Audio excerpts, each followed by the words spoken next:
I've made it clear on the channel before that I'm a fan of American comics, and one of the hallmarks of American comics is that um, villains tend to stay alive and show up in multiple installments of a given series.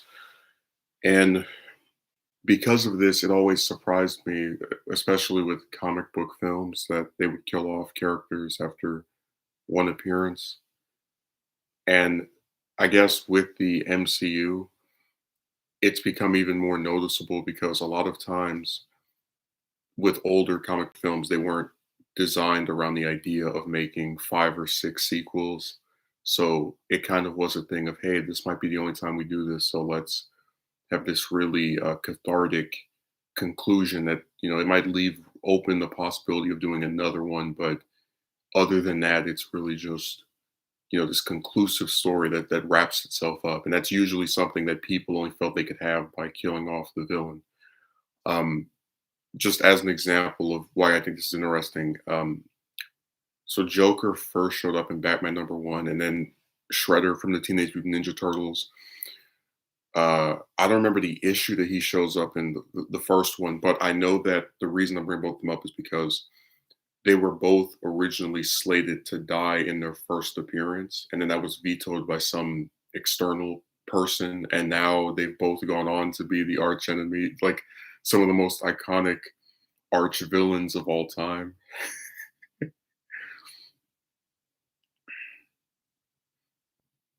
So I'm gonna try to go through most of the MCU movies and give like an opinion of who should have been kept alive, why they should have been kept alive, what they could have done with them later.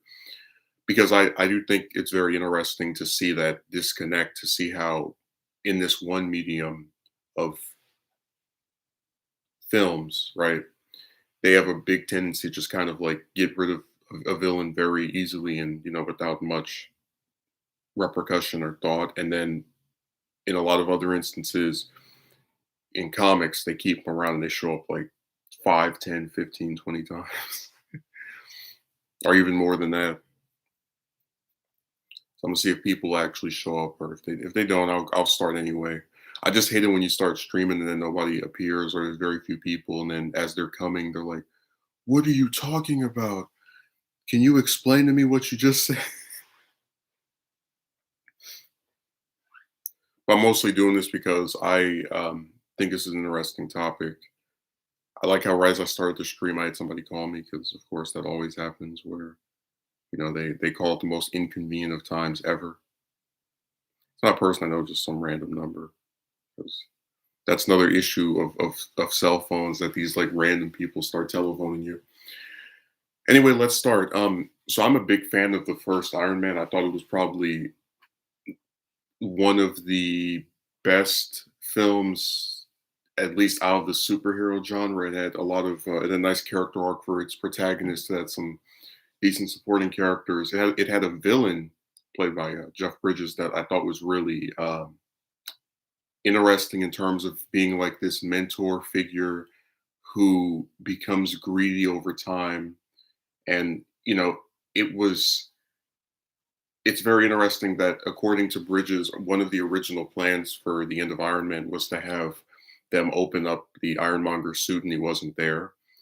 um because it's him confirming that, yeah, at one point they were thinking of keeping me around, but they reneged or chose not to, which really is a shame because the more the MCU went on, um, the more I kind of wish they kept Ironmonger around. Because the thing with him is that within, like, just not even counting, because a lot of people like to bring up his son, but we don't know if his son exists in the MCU, because his son is someone that antagonizes Tony Ezekiel. But within the lore of the MCU, we don't really know the full extent, even after all of these other materials that have been made, of the relationship between Howard Stark, so Tony's father, and Obadiah. And that's something that I think would have been interesting. That even if they didn't keep him alive after that film, they could have explored him in some, let's say, flashback material, like they did with Agent Carter, for example, where there's something that's like set in a period before the films, but it's still, it plays into the grander narrative and like gives characterization of someone we didn't really see that much of. Because as things currently stand, we don't know if, and that's what made Obadiah such an interesting character to me. We don't know if he always wanted to play this like power struggle. I'm going to take over the company by, killing off the family thing, or if that only started after the parents died, or, just when did his villainy in that manner begin? We're never made aware of that. I think if he had been allowed to appear in more than just the first Iron Man, that would have been something we could have elaborated on, because he's not mentioned really in any of the subsequent films. It's almost like he never existed.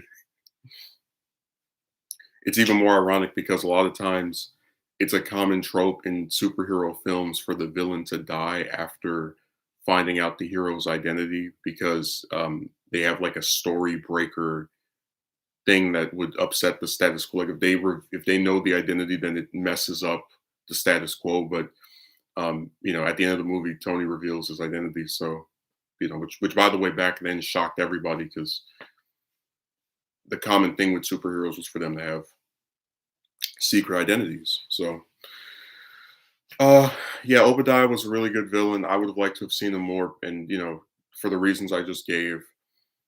Um, because again, his relationship with the other members of the Stark family, we don't really know about.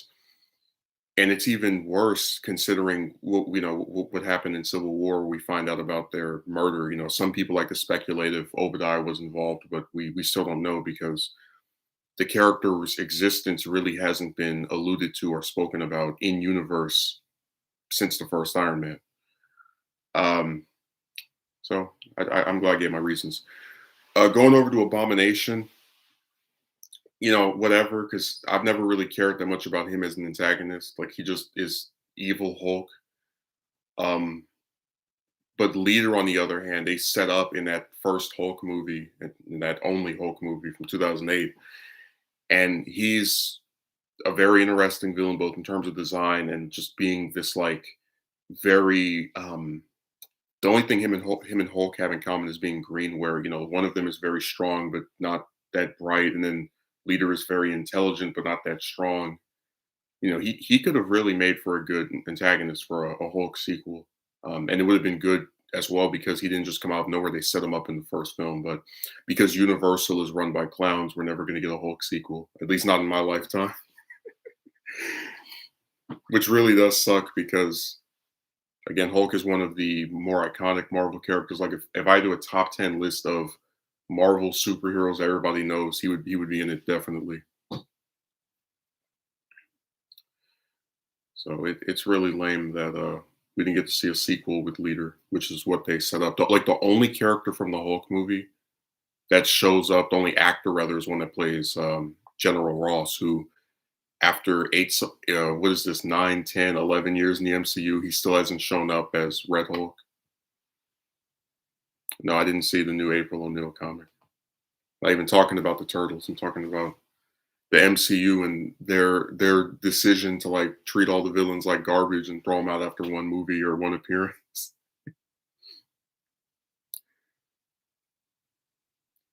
Man, I remember when people were saying Iron Man 2 was like crammed with stuff, and it was like, yeah, they did have to kind of set up an entire universe with that film, but it was funny because I do find Whiplash to be something of an interesting character that they don't, and that goes back to like why it's so frustrating. They always use a villain once and then just throw him away.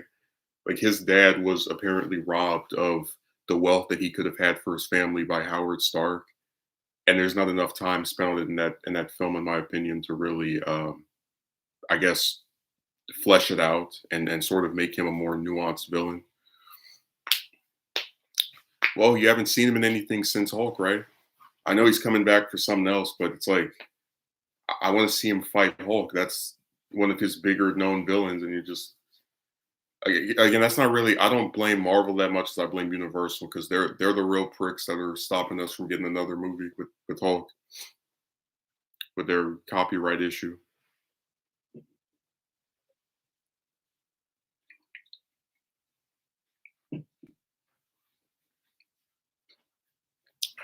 No, Dio, I was just talking about how out of all the 20 something Marvel, cinematic universe films, only like 5 of the villains from all 20 of those movies have shown up more than once. Like it's Loki, it's Thanos, it's Red Skull, um, what's his name? Secretary Pierce, the one from Winter Soldier, and then somebody else. That it's like only 5 villains out of all of them have shown up more than one time. I just think that is nuts. Because again, Marvel, the comics are literally built on having villains that appear over and over again. So to like have this universe where, and it's like even the ones they keep alive, they don't use again. Like Abomination, still alive, just now getting used again. Leader, still alive, never used. Period. Other than that little like couple of scenes in Hulk. Uh, Justin Hammer, still alive, and he hasn't shown up in anything other than that little weird special that came out a few years ago. And it really sucks they didn't use him again because he's like Tony Stark, but the evil version, and it actually kind of works. Like I really felt that he was, I guess, an interesting character because a lot of people say the villains are so bland in these movies, but this is a sleazy businessman in a suit that's funny, that is like charismatic. Damn, I really because Hammer in the comics is an old man, so they gave him like this age lift, and I thought they were like really gonna play into like the evil Tony thing, and they kind of just it's in that one film a little bit, and then it just peers off, and it's like they keep him alive, but then don't use him again.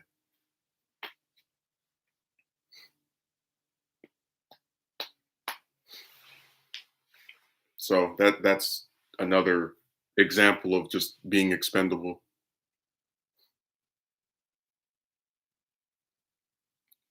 It's so weird. With Thor, I have nothing to say. Loki gets used over and over, so we're gonna just skip past that one. Red Skull. What really kills me is that I think they should have used him as much as they did with Loki for Thor, where he's the arch enemy of one of your, I guess, flagship heroes of your universe, and then you have him battle the main protagonist one time, and then just like get completely written out of the story for what's the gap between Infinity War and First Avenger? Like 7 years, and then he doesn't even get to interact with Cap ever again. It's like we're gonna take this character, we're gonna have him in one movie, the archenemy of one of our protagonists, one of our main protagonists at that, and then we're gonna have him disappear for over half a decade and then show up in something else where he doesn't even get to interact with the hero that he's supposed to be the archenemy of.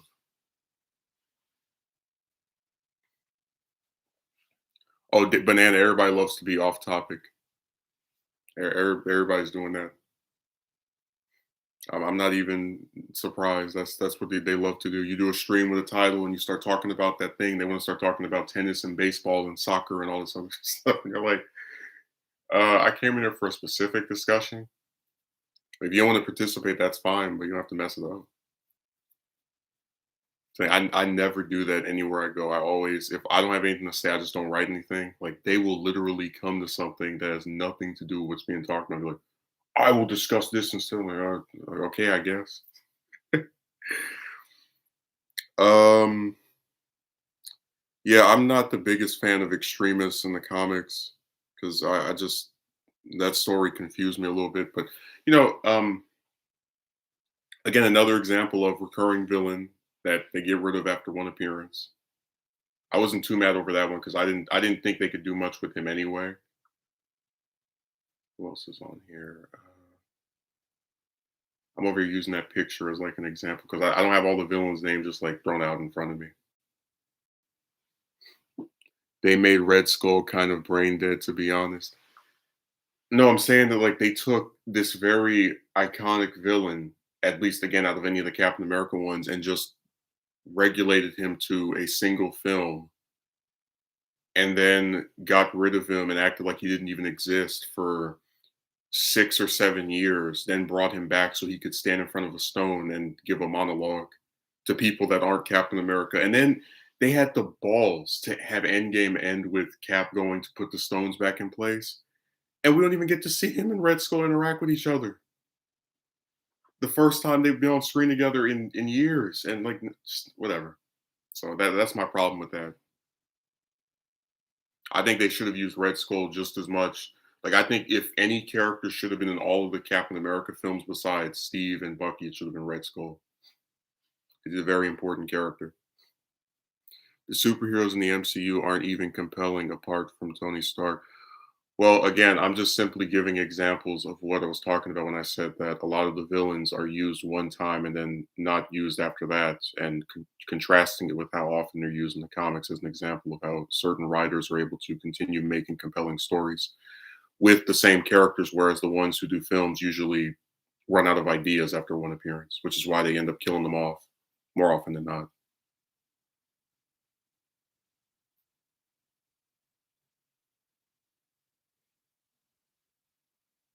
Yeah, I'm not the biggest fan of killing characters off because usually the writer ends up regretting it right after.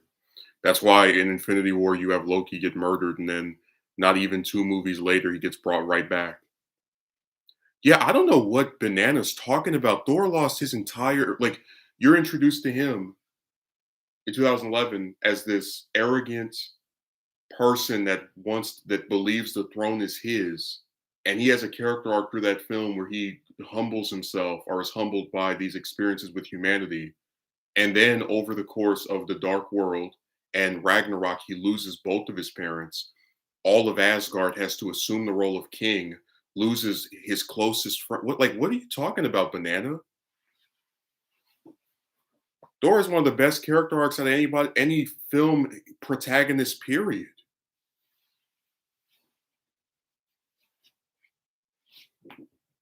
Hell, even people that don't like the Dark World admit Thor's scenes are probably the best part of it. No, I'd love an explanation on that. Like Marvel dropped the ball on a lot of things for me personally, but Thor was not one of them.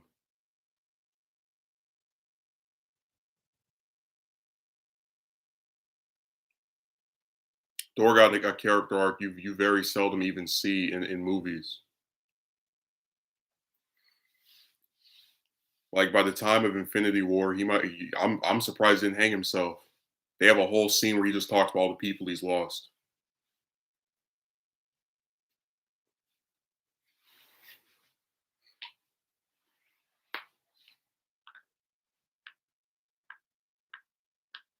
It's not even just a redemption arc. He completely transforms almost as a character. And like you spend enough time with him throughout all of the Avengers films, all 3 of his films, to see him gradually get worn out from all of the losses that he has had.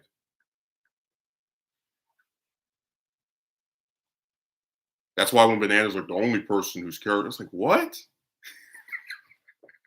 Like, look, if you want to talk about Iron Boy Jr. with Spider-Man, I agree with that. If you want to talk about them not using Hawkeye at all or Hulk that much, I agree with that. But like, I'm sorry, those big 3 of Iron Man, Captain America, and Thor, I think they did very well.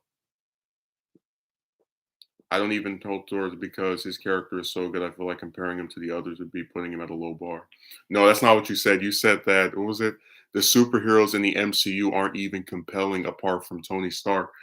You didn't mention like if you said the superheroes in the MCU aren't even compelling apart from Tony Stark and Thor, I wouldn't be saying what do you like expand on your point of why you don't think Thor is compelling.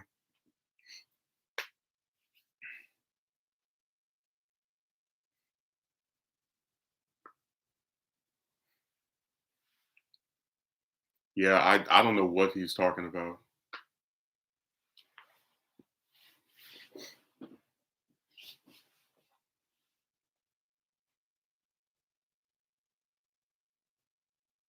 Kind of lame how? I don't know what you're saying. You could literally say that about any super. I could say, what's an example? Batman doesn't even sound like a superhero to me. He's kind of lame. Well, how is he lame?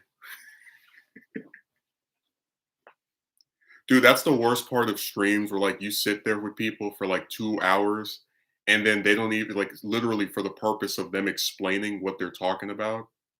And they don't even do it. They give these like vague, nebulous reasons for why they don't like something. I thought God is a god. There are multiple gods. Like Norse mythology predates Marvel and all of these other series. So if you want to have a problem with Thor being a god, have a problem with Norse mythology. Go argue with them for writing that hundreds of years ago or thousands. Well, I'm sorry. I misspoke. You don't have to verbally crucify me.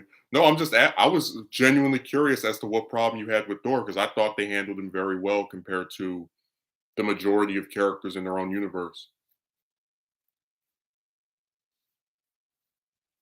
It's kind of like if you said you didn't like Loki, I'd be like, well, I mean, you can say that, but he actually was voted the most popular MCU character, so it's not my opinion that he is well liked.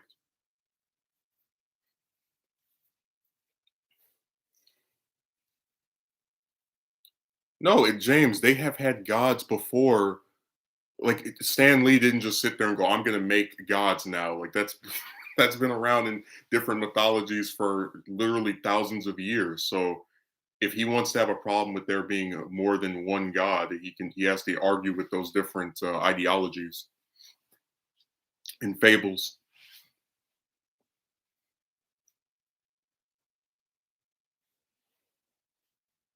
But I don't understand how Thor being a god makes him lame. I don't really get it. But that's why I said that like when people come on here, they make these points and then they don't explain them, and then we're left like even more confused than like if they had ever said anything. And it really sucks because again, the whole point of a stream is so you can interact with the chat and they can actually explain what they're talking about. Nah, banana, they sat there and they planned that out. Like when you get to Infinity War and he's talking to Rocket and he asks him about, what about your mother? And then he mentions that she was killed and his dad was killed or died rather, and then his best friends, the Warriors Three, were killed. It's like you have spent enough time with this character and seen his interactions with all these people to know that they meant something to him, and it just has gradually waned on him. That's why at the end of the film, because you remember Infinity War starts with him seeing Thanos kill. I forgot the character's name, the one that Idris Elba plays, and he's like, "You'll die for that," and then he throws the hammer right in the Thanos' chest at the end. I told you, you die for that. It's just they really did plot him out a lot better than most of the other characters that they have.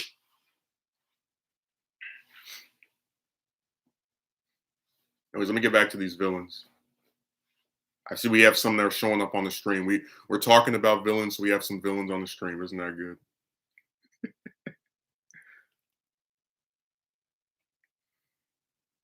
Man, I really thought we were gonna have a civilized conversation where if people didn't like a movie or a character, they just say it. But like, this is crazy. It's getting so off topic.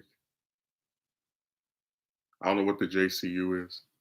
I know what the RCU is, the Romance Cinematic Universe that people try to lump me into. I heard of that one. Uh,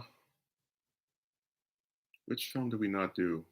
Yeah, the villains from Thor: The Dark World. I don't really care too much for. They're kind of like bland to me. So I can't think of much to do with them. So I'll give them a pass on that one.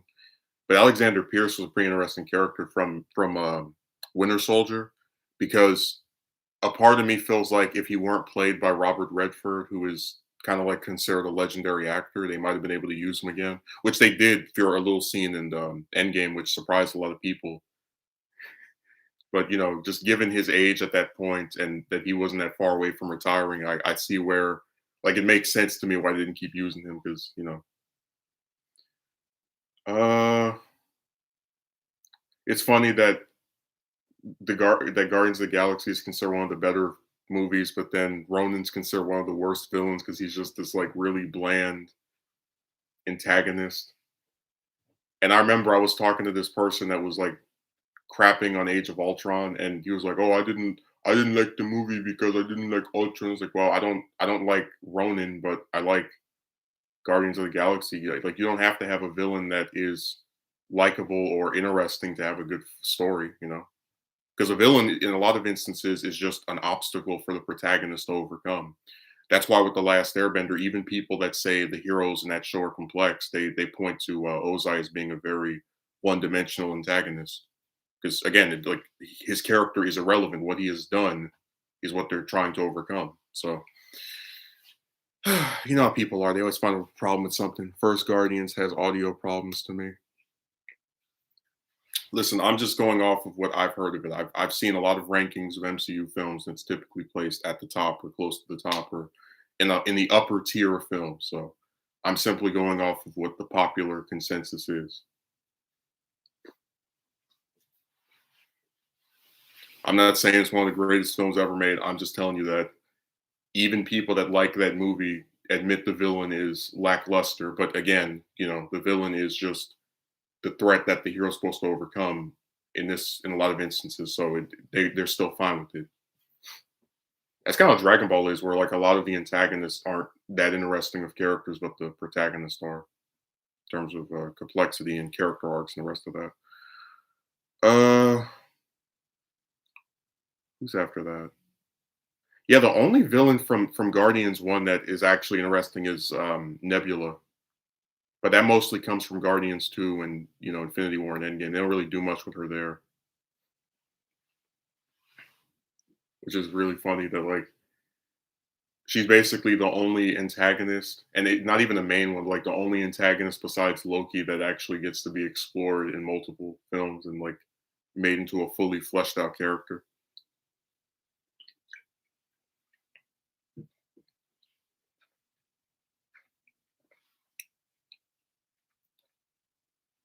Are we at Ultron yet? Yeah, we're at Ultron. Um, Now see, Ultron's one of the few villains you could keep bringing back realistically, because in the comics, his way of coming back is he usually just builds himself again. Like they defeat him, he comes back a few months or a year later and calls himself Ultron Six or some other name. Um, so I've been really surprised that we haven't seen him since that film. And I've heard that he's apparently coming back in like What If or whatever, but he's one of the few villains you could keep using and like all if you kill him, have it feel cathartic and then also like have just a reason to use him again. And it kind of sucks that like one of the grievances I had with the MCU was that it chose to make Scott Lang Ant-Man instead of Hank Pym, who is the creator of Ultron in the comics, because I find their dynamic to be more interesting than the one between Tony and Ultron in Age of Ultron. And also, I do one of the things that I thought was really cool was that Ultron kind of gets like a crush on Wasp and then tries to make his own robot wife to stick her brain inside of like stuff like that. I think is really interesting, and you don't get to see it because they did this like really weird screw you to the original Ant-Man. So we're just never going to get that to view that. You can dislike a character and select the piece of media they come from. You're just throwing the baby out with the bathwater by hating both because you dislike one aspect. Well, that's what I was saying. That like I've seen people who love certain things and they think one character's bad. Like I know a lot of people that like Naruto and they think Sasuke is terrible, including myself. I've been on record saying he's the worst fictional character ever made.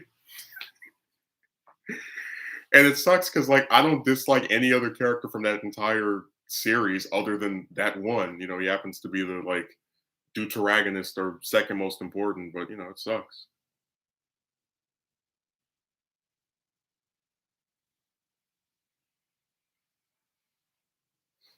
So there are a lot of people that like, some work and then don't like a character in it. I agree with that statement. I'm just telling you that it was so frustrating because I feel like people suck off the first Avengers so much, along with Infinity War, and to a smaller extent Endgame, that the second one kind of gets yeah, it's a phrase deal. Don't think too hard about it. Um the second one kind of gets unfairly maligned. Like for example, after the second one, you really don't have a main set of characters anymore. Um and what I mean by that is I think the second Avengers probably more so than any of the other ones actually gives every character in it something to do. Like I can literally name something every character did, but with the first one, it was criticized for Hawkeye being brainwashed for most of it. Infinity War, as much as people sucked it off, they were complaining that Cap and Black Widow didn't do anything. Um, the fourth one had some similar issues where people were complaining about Black Widow again, and then you get the idea that the second one, in my opinion, more than any of the other ones, actually has character work in it and has something for everyone to do that I think contributes to their character in the long run. So, and it's like with Ultron, people say, "Oh, I don't like that he tells jokes." Like, well, the other villains are all kind of serious. Like Thanos doesn't make jokes. His kids don't make jokes. Loki doesn't really ever make jokes. So I don't really have a problem with having a villain that is contrasting with the previous antagonist.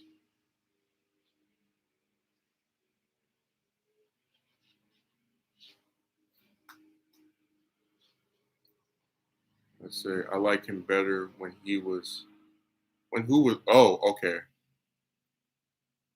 I like him better when he was yeah. I liked him better when he didn't exist. I want to do a Naruto rewrite where he gets killed fighting what's the name of the damn, I can't believe I forgot his name. I feel like such a terrible Naruto one. Well, to be fair, I haven't read it or watched it in years, but let me oh, Haku. Yeah.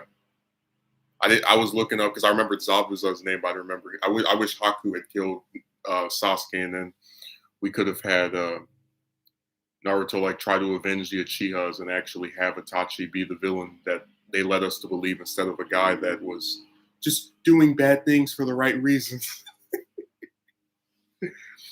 Like what's funny? Like imagine in real life people are like, you should disown Benoit because he killed his family. It's like, but I'm watching a community tell me about how great of a character and how good of a character Itachi was after he massacred his entire family. Like, because he didn't kill one member, he's a good person. What a hero! Oh my god, that's hilarious to me. Yeah, I like the manga better. I like I'll read part two and I'll watch part one because I think the pacing of part one's really good. After that, it just starts getting slower and dragged out. But again, I think the manga is it's got good art. Um, Even if there's stories I don't like, just in terms of just being a tale that progressively unfolds, I'm a lot more content with it. Again, I get why it's popular. I understand. That is, though, it is another series that likes to kill off characters. Like it was so funny at the end of part one, like just being hyped for the Akatsuki to like, because I thought they were going to fight the Konoha 11. Like there was going to be a different Akatsuki member versus a different person from that group, and it was like, wow, they literally just kill all of them off. Like one of them at like Sasori dies at like the start of Shippuden, almost like barely into. It's like this is kind of not. And I like the Akatsuki. They all have interesting powers. They have different personalities. They have like cool designs. And I was like, man, they really just kind of unceremoniously get rid of what are essentially the most built up antagonists and replace them with Kagua, who shows up all the way at the end. It's like, what in? There are some people that say Shippuden should have ended with Naruto beating Pain. I agree because the stuff that came after that, I'm not the biggest fan of. Have you ever watched Ultimate Muscle? That's a great wrestling show. Yeah, after SmackDown, I don't really pay much attention to it. I know AEW is trying to like capture some of the attention, but they have an uphill battle. What's the name of the villain from Ant Man? I forgot his name. That's gonna be the next one I talk about because apparently he's coming back.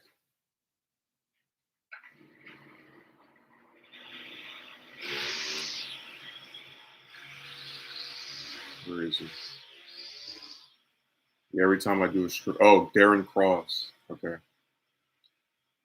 Yeah, it would be really cool if they like used him again because apparently they are, and then we get more like elaborations on his past with Hank Pym because I do like the evil former protege versus the like good master. Like that's kind of why I was so irritated when they brought Jason Todd back in was that 2005, you know, and then just like instead of having him be a villain that knows Batman's identity, has similar kind of abilities, and could have like a really interesting dynamic with him, they just make him an anti-hero, which we have no shortage of, so it's kind of like whatever. Let's give the dark brooding superhero a dark brooding sidekick.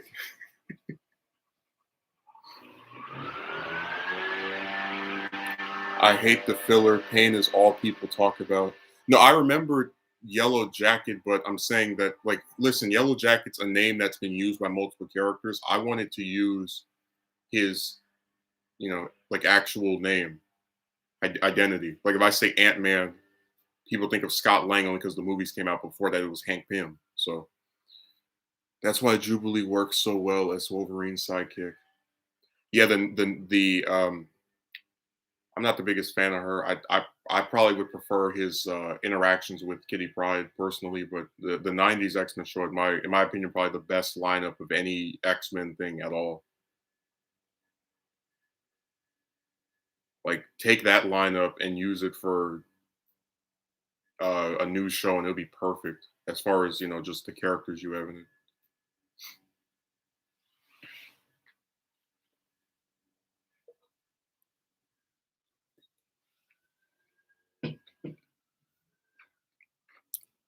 Yeah, Pain is all anybody talks about. It's him and Obito and Itachi,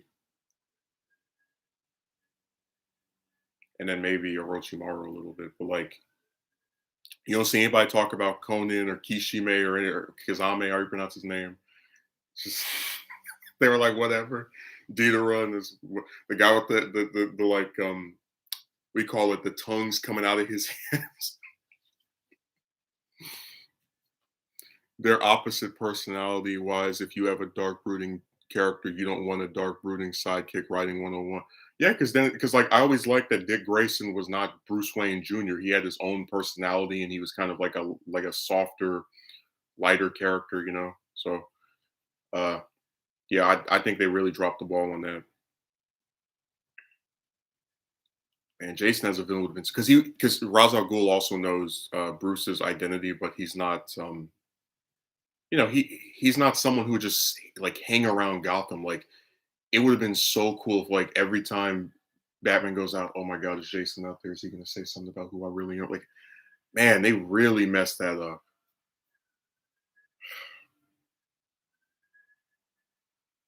You know what? I forgot to talk about Winter Soldier. Wow.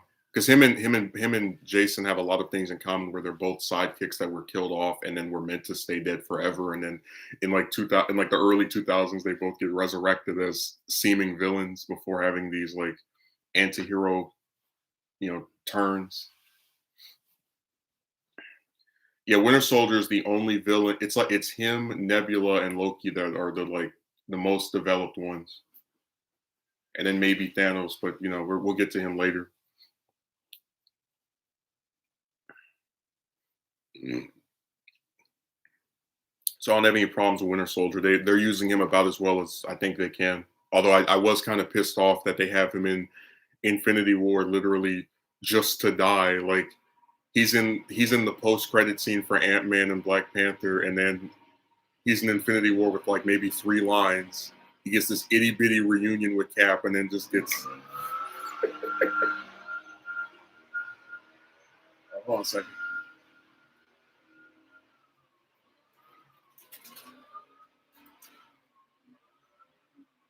Oh, I actually have that thing closed. So, uh, if you can hear that, I apologize, but that's somebody outside with the leaf blower.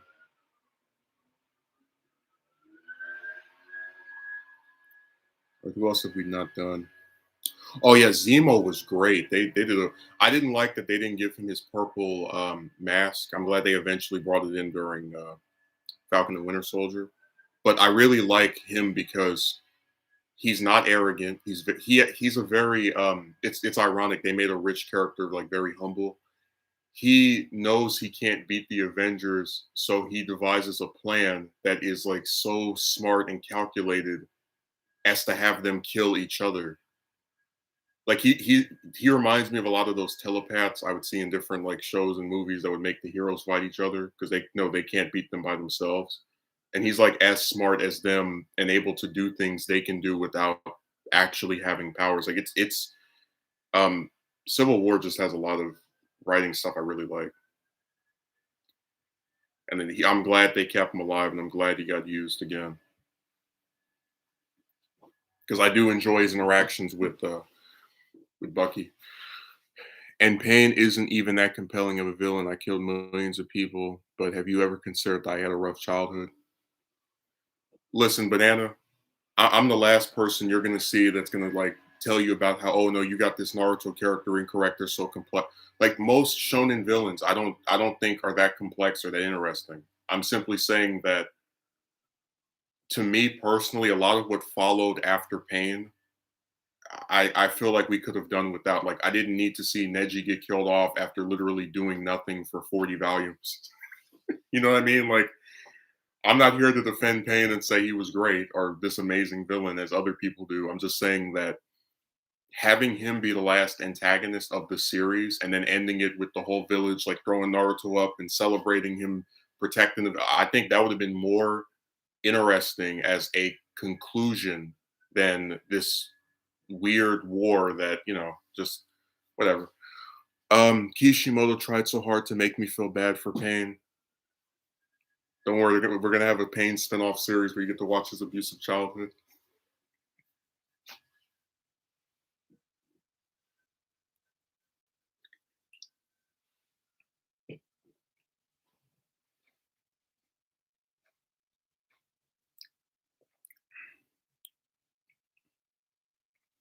I didn't even talk about Crossbones. He's a. I'm glad they have him alive, but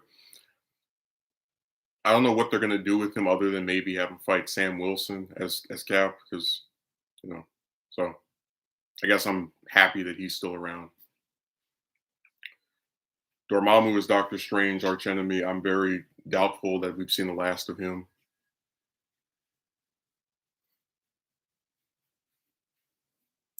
Yeah, pretty much any protagonist that they killed off was like really stupid because they barely like at the thing is with Naruto and the characters it decides to get rid of, they expect us to feel a certain way if you've read the whole series, but the problem is they don't use that character at all leading up to their death.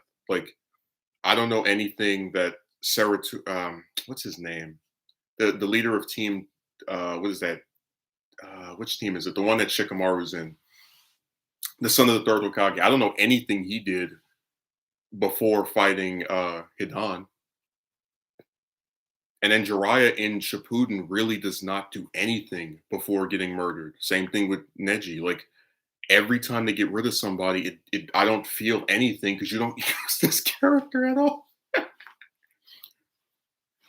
Like if they killed Sasuke, I would feel something because they consistently used. Well, I would feel happy, but they consistently used them. Drop the whole thing. They kill off A-list villains like Ultron, but keep around D-listers like Crossbones. Yeah, dude, I'm still again. We're getting to Thanos, but like the only major villain they used as much as they should have was Loki. Like they dropped the ball on Red Skull.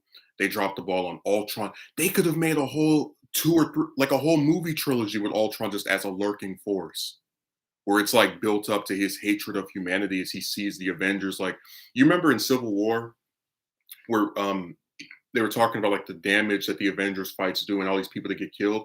They could have had Ultron hate the Avengers for doing that and say, hey, you guys are barbarians. You're supposed to be protecting people and they're getting killed during your fights. And of course, you could say, well, it's not their fault, but that's the point of the character that it's like a complex thing of there's a point to being upset about these casualties that are coming from these battles between the supposed heroes and the villains. But again, I think Age of Ultron had a lot of good things in it. So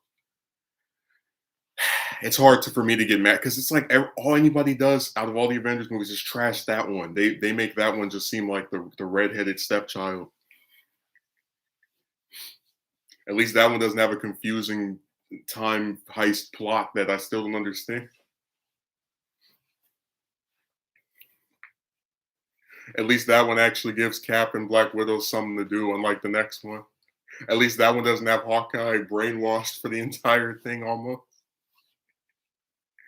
I told you that movie is the only one where people use its shortcomings and just like bury it with them. Like all the other ones, people might have a problem with it, but they'll still say it's good. The Age of Ultron is the only one that just gets, as Banana said earlier, verbally crucified.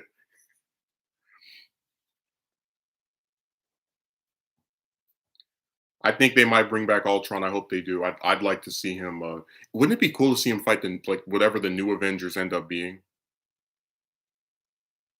It's like where, hey, imagine he meets Iron Boy Jr. Where's Tony? I don't see him anymore. Who are you? Because remember, he's been gone the entire time of the Spider-Man tenure in the MCU. So I think that would make for an I don't know. Avengers 5 just seems like it's so far away because they haven't announced it and whatever. But that would be really cool if that was an interaction we get in that. All right, who else do we have to go over? Oh, Ego. So um, this goes back to like what pisses me off sometimes about the MCU. So Ego is not in the comics the father of Star Lord's this other character, but I do think they handled it pretty well. Like I just like Kurt Russell as an actor. Um, and one of the criticisms that I made of Guardians One is that that's kind of like a bland villain. I think he's pretty complex because I get the belief that he does genuinely want to rule the world with his son. And even if that might sound kind of generic on its head, you don't really get a villain that wants to share power with their child, like other than maybe Vader and Empire Strikes Back. So I like him. Who else is on here?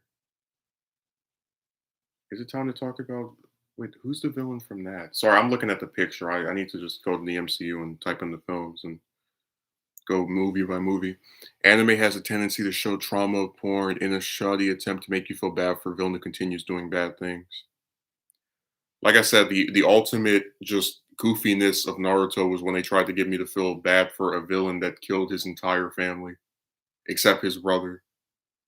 It's like, no, look, like, that's what just frustrates me sometimes. Like, why can't we just have villains be bad? Like, why can't we have a villain that he kills his family and he doesn't feel any remorse? He thought they were too weak. Like, I don't get why everybody has to be this like sad sack, cry me a river thing. It's just I don't get it. And I know people like to say that, and I am among them that say Dragon Ball villains are bland, but like at least with them, Toriyama doesn't try to get you to go, oh, Kid Boo's, Bibbidi treated him so poorly. Pat him on the back as he kills all these innocent people. Like Toriyama didn't do that. He said, no, feel sympathetic for the heroes because they try to protect people, and sometimes they lose their lives doing it, and it worked. Like there's no morally gray stuff. Hell, even with Vegeta, Toriyama knew to not have him kill and directly any of Goku's friends so that when he joins, it's more believable than someone that did kill your friends. Like seriously, don't bring up the villain's past unless it's gonna lead to development. And Itachi was still an a-hole to Sasuke when he was a kid.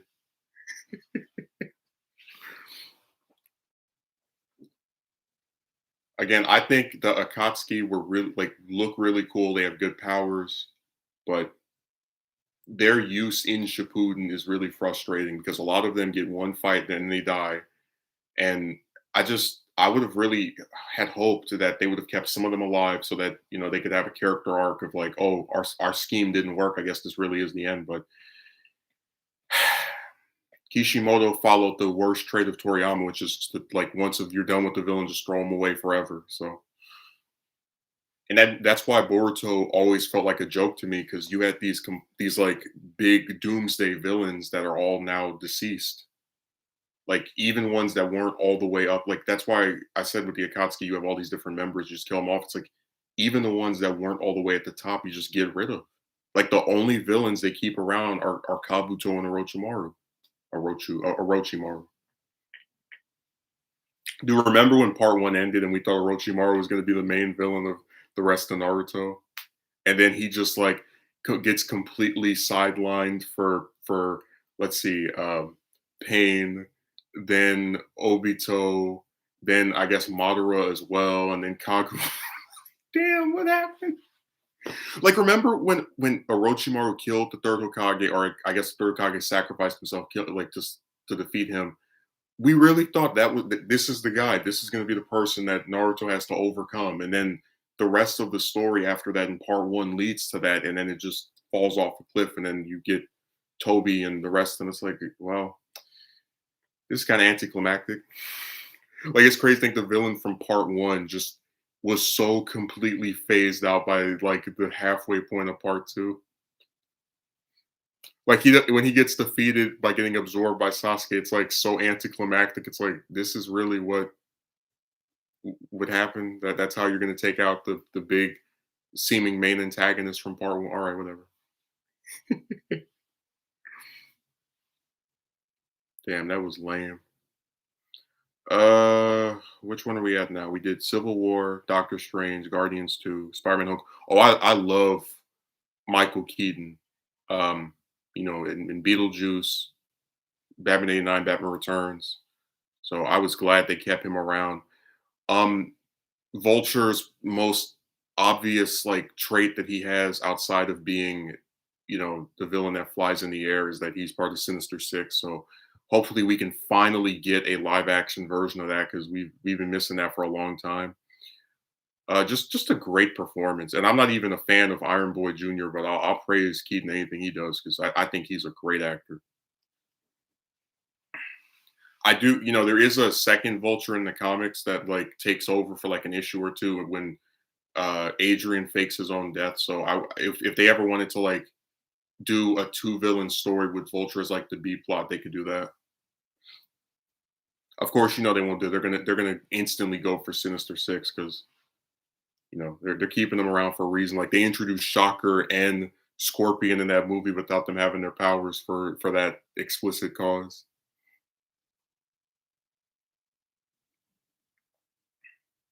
I thought their version of Vulture was really cool. It almost makes up for us not getting Spider-Man 4. Just almost. Damn, imagine a Spider-Man 4 with Keaton as like Vulture and Toad. Man, that would be so cool. Uh, what's next? Dorag. Yeah, Hela in the comics is the daughter of Loki, which that's why people like.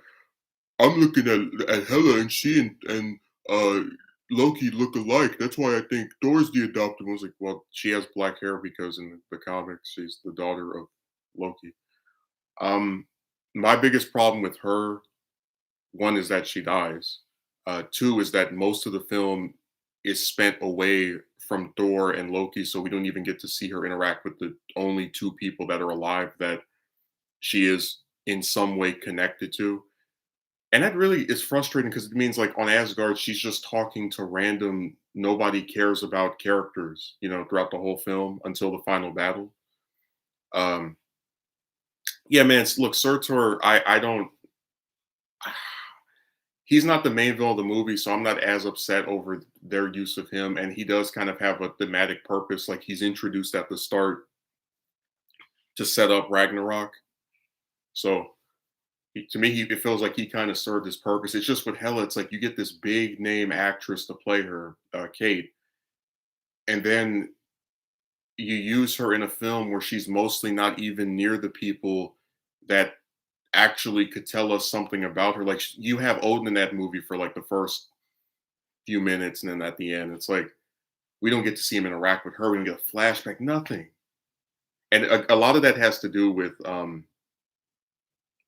actor not wanting to like play Odin anymore. But it's like, damn, because I do, find Odin to be a good performance, even if I feel like the character wasn't used as much as he could have been. It's like you really could have given us more exposition about his relationship with Hela, and it would have made sense if she was talking to Thor. But they're not even around each other outside of like two scenes. So that's the biggest issue I had with that.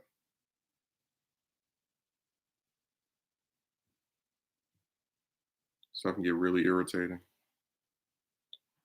Who else is on here? Oh, we now move to the most overrated antagonist ever. So listen, I was not part of the 99% of black people in the US that saw Black Panther in theater. I didn't actually see it until a few weeks ago for the first time, if you can believe that. Um, Killmonger is easily one of the most overrated antagonists, and it's like,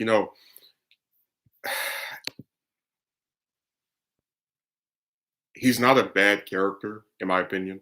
Uh, I do like understand his point, but in watching that film and just like, because I see it after years of people praising the ever living hell out of this character, right?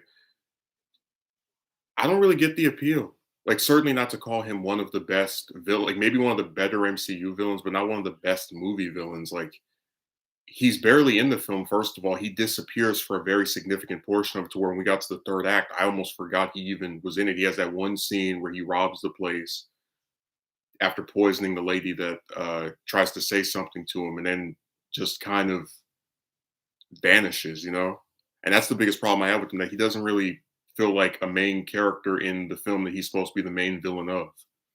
So I feel like when people say they want to see him again, it's almost like they're accepting the idea that, because I do maintain my position that in the first Iron Man, even if we don't see Obadiah ever again, I feel like the character was explored enough in the movie by itself to, for me, by the time of the final fight, to get his motivation, to understand the dynamic of his relationship with Tony, because we see them interact multiple times before that. With Killmonger, it's literally just he interacts with T'Challa one time before they have this big, fight. And it's hard for me to really get invested in it, because I don't feel like they developed the character enough or set up these relationships at all. Like, if that scene of him challenging him had been maybe at the start instead of, toward the end, I would have felt more inclined to, think of it. But I don't get the appeal, like the overwhelming, just sweeping praise that character got. So I know I've upset everybody. They're all going to leave. How dare I speak that way of the great, amazing Killmonger?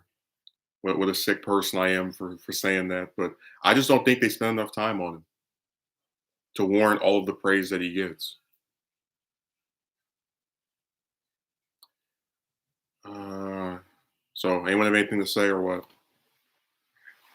Because seriously, for years I would look up either rankings of all the MCU villains, or just like videos about that stuff, and people just praised Killmonger like he was,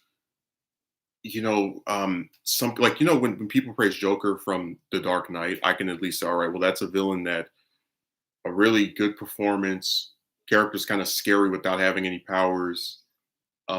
The acting, gets you to believe this is a transformation. If you see the actor and you look at the character, they act nothing alike.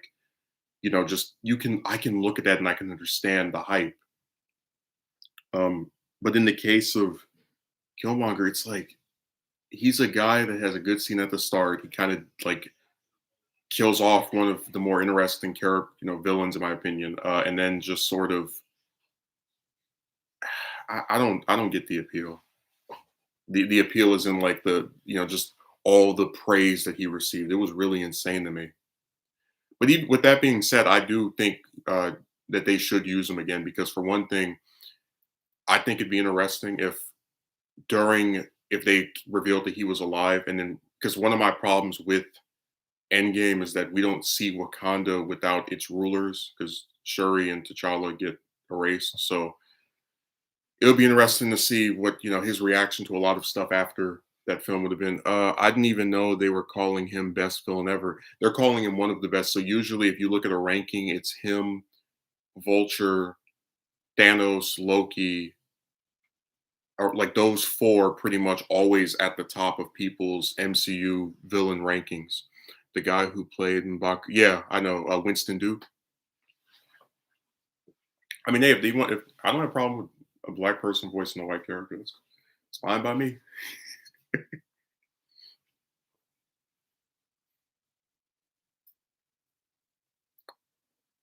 Uh, yeah, I think they should bring him back, but I just don't understand what people see in him. Like to me, he's very underdeveloped. His relationship with T'Challa is boiled down to 2 scenes. The fight between them has very poor CGI, which I'm not even someone who usually, like, complains about how stuff looks visually, but it's just I don't know, it's very and it's like, I wouldn't feel that way if I didn't see people like, I would say, "Alright, he's one of the better MCU villains," but it's like, they praise him as if he's this amazing and, like, him and T'Challa are probably the least interesting characters in that whole movie. Because we already saw T'Challa's arc during Civil War of like having to assume the mantle of BP. Uh, so he's really just kind of there to give exposition and react to different stuff that happens around him.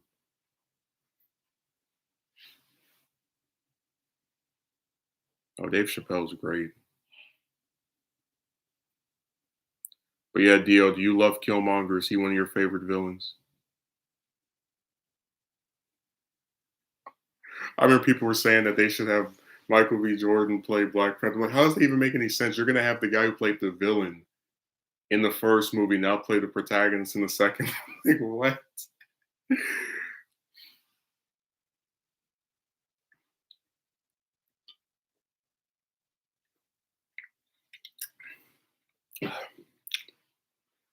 Dude, every character in Black Panther was more interesting than T'Challa and Killmonger.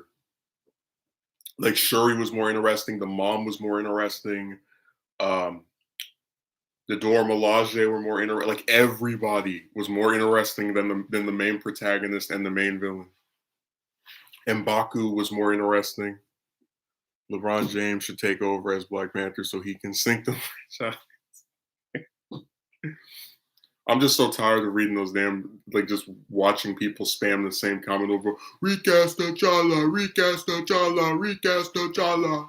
If this was Batman or Spider-Man or Superman, you wouldn't be doing this. It's like, hey, you really compared this B tier, C tier superhero to the top 3 superheroes of all time, really? You don't compare the superhero who got his book canceled more times than I have fingers to the big 3. Dude, I'm telling you, if Bozeman lived, and I'm not even saying this to be mean toward him because it is very sad what happened to that man, but if he lived, they would have had 2 more Black Panther movies that probably would have been okay and would have been like celebrated as being so amazing and great because they did that with the first one. And then he'd be in maybe like 2 or 3 Avengers movies before, wanting to get out of doing this role as well, just like with Tony and Steve. Like they would have had him not even be like the main character like they have with Iron Man and Thor. Just he would have a few scenes, maybe 1 or 2 fight scenes a movie, and that's it. No character arc, nothing. Just one of the 2 or 3 black guys on the team. That would have been his whole role in any Avengers movies after Endgame. And the writing was on the wall. It's like he barely does anything in Infinity War, right? Like at all. And then he gets killed at the end of the movie and then comes back in the next one all the way at the end, has like 2 lines in that. So yeah, they would have just kept on having him show up for these little like cameo background roles. I think people overstate how important he was to how important the character was to the either the MCU or the Marvel universe because like I could name 10 Marvel heroes or 20 or 30 superheroes I like more than Black Panther. He's really not that big of a deal. He was the first black superhero. I mean, so was Falcon, and you guys turned him into Captain America Jr.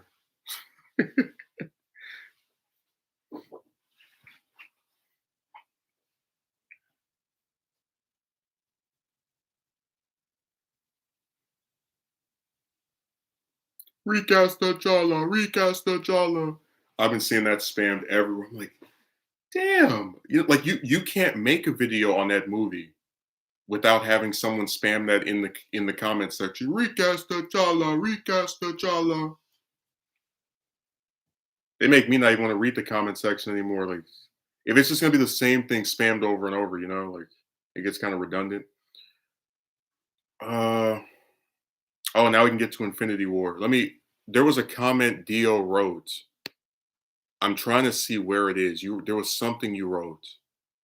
I think it was about Thanos because I said I would talk about it when we got to him. Where is it? Dio, do you remember what you wrote? Uh,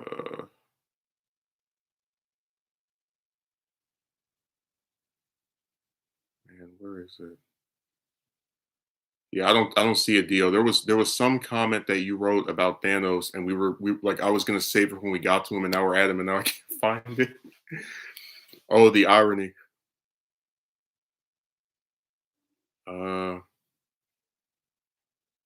man, that Volo. Why do people do that? Like, you know, I guess with me, I like to stay on topic, and it's like if you want to say you don't like a character, whatever, but nobody was talking about how great or amazing any of the heroes were, just about the villains and which one should have been used more or less or whatever. And you're gonna say like every time they do that stuff, it just like that's the kind of thing that makes me just want to like do uploads because then there's no one there. It's like distracting me and bringing up something that doesn't have anything to do with what I'm talking about. Uh, I mean, I don't really need to say much about Thanos. Everybody says he's one of the greatest movie villains ever, which was really surprising because I remember when we saw him at the end of Avengers and everyone was like, "Who is that purple man?" Because I remember the pre MCU Thanos days of like him getting called bootleg Dark Side.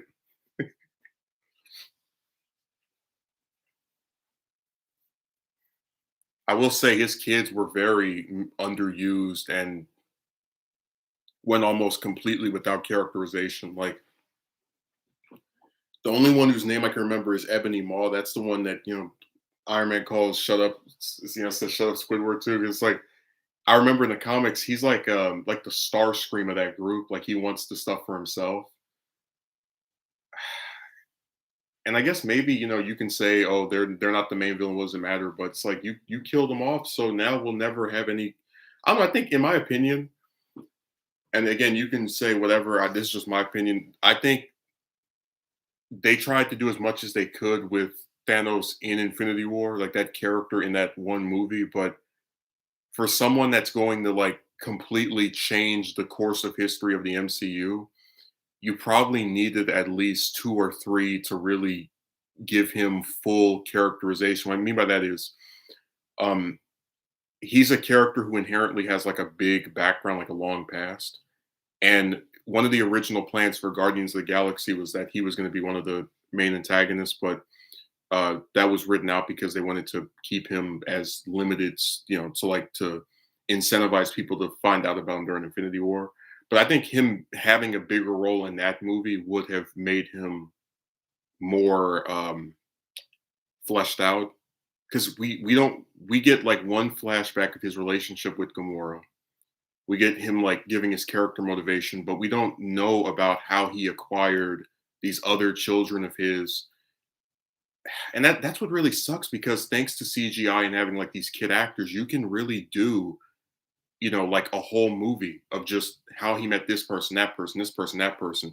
And you don't have to have it all take place over some 10 or 15-year period, but you can have a film for the most part about his relationship with Gamora because that's the most important of the kids, obviously, since she is one of the main Guardians of the Galaxy. And then you can have flashbacks that show how he met the other children that he has, and you can also show how he met, Loki, what the relationship between those two was.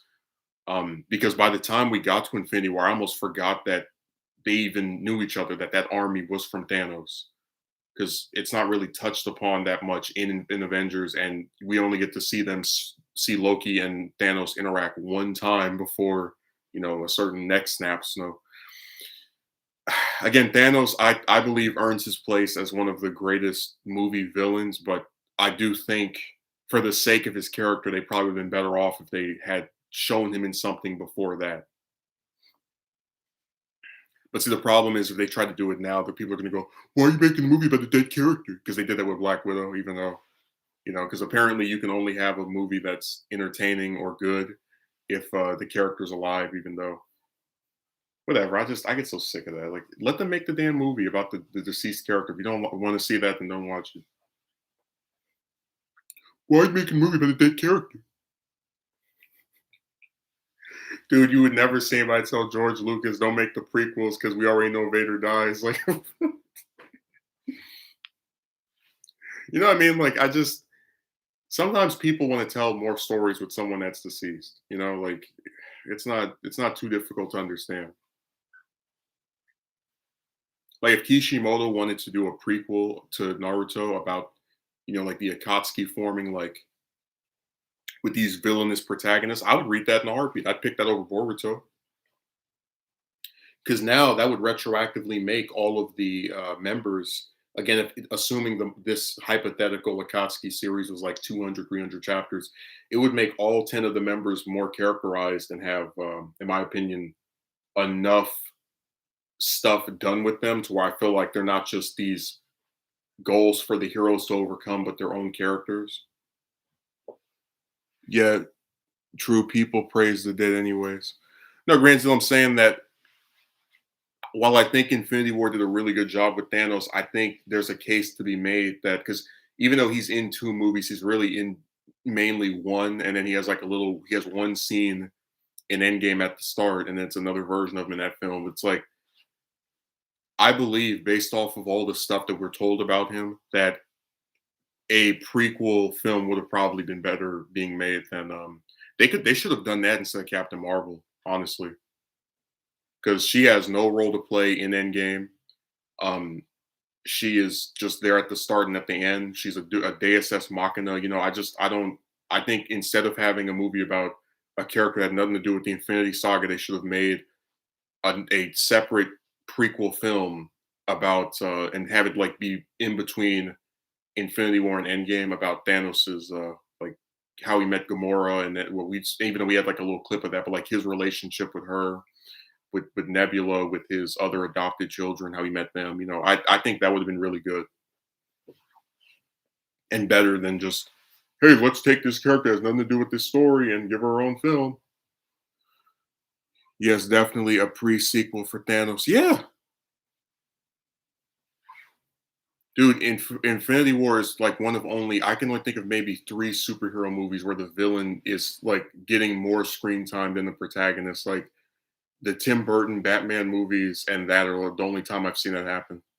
Usually, in a lot of these films, the villain gets maybe like 4 or 5 scenes and they're thrown away.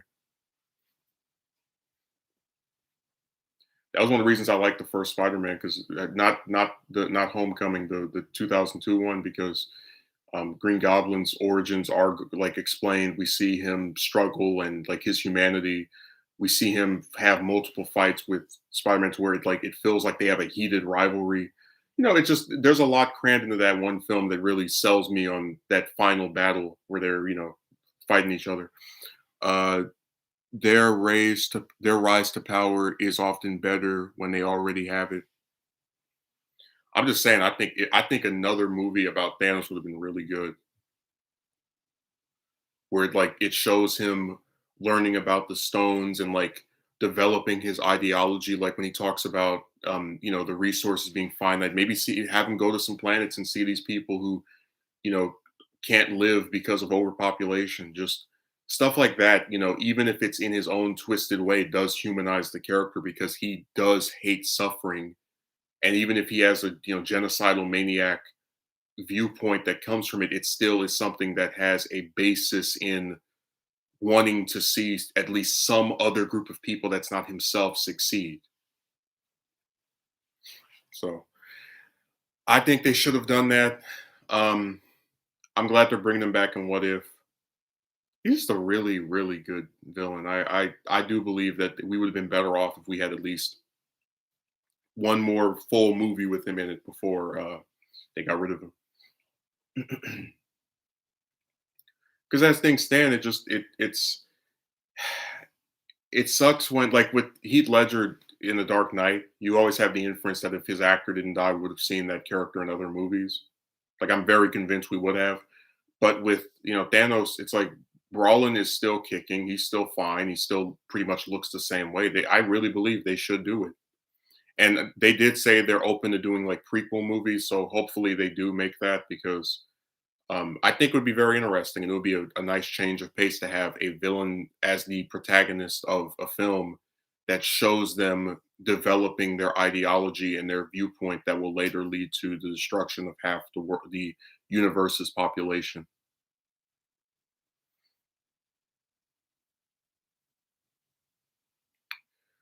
What else is here?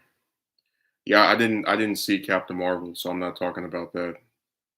I already said my philosophy was if I didn't like that character for 9 minutes, why would I like her for 2 hours? It's true, it's the opposite. Good point of view. Rather have a few good rather than a bunch of useless people. Um, what's another one? Ant-Man and Wasp. Yeah, with that, I think Ghost is a complex villain as far as like not being fully evil and dying from this disease, but I don't think they spent enough time on it. Since she's been cured, it would be interesting to because she does have some unique powers like turning invisible. Um, and by the way, Ghost in the comics is a man, which is why the movie one surprised me. But I think it would be really cool if they let her be in like Thunderbolts or that Dark Avengers team that apparently is going to come about through. If you've seen Falcon the Winter Soldier, you know what I'm talking about. Um, yeah, there's not that much to her character, so I can't really think of specific. Like, I didn't feel as if her relationship with Ant Man or Wasp justifies putting her in another sequel. But uh, what else is here? All right, Endgame. Yeah, so I didn't think the version of Thanos they had for most of that film was as interesting as the one from Infinity War, and that's why, especially when you consider we're not seemingly getting a prequel Thanos film. I feel like they should have kept the original Thanos alive. Maybe had him, uh, give them the gauntlet, and then they're like, what's the point of killing him if he's just already basically dead anyway? And then as he sees them trying to get the to undo what he made over this like 5 year period. That's when because over the 5 year period he could heal, and then that's when he starts plotting his like second attack on them. Now, you get what I'm saying, Dio? That I think they would have been better off if they kept the Thanos from the first movie alive, and then had him as the villain for Endgame instead of an alternate version with like none of the compassion or development. Like if they had him say, "Hey, you know what? I don't like what all the destruction that this stuff caused, but people will be better off in the long run if this is kept this way." And then that's when they have him fight the Avengers.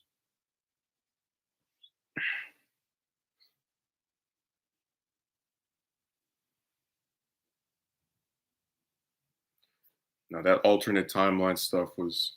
I mean, again, I really did like Thanos Infinity War, so I would have liked to have seen a like 4 hour epic of or 5 hour epic of like the fight against him. That would have really made him seem like this imposing threat as opposed to he'll screw with us for one movie, do this thing that has lasting repercussions, but he's still only going to basically be a character in one movie.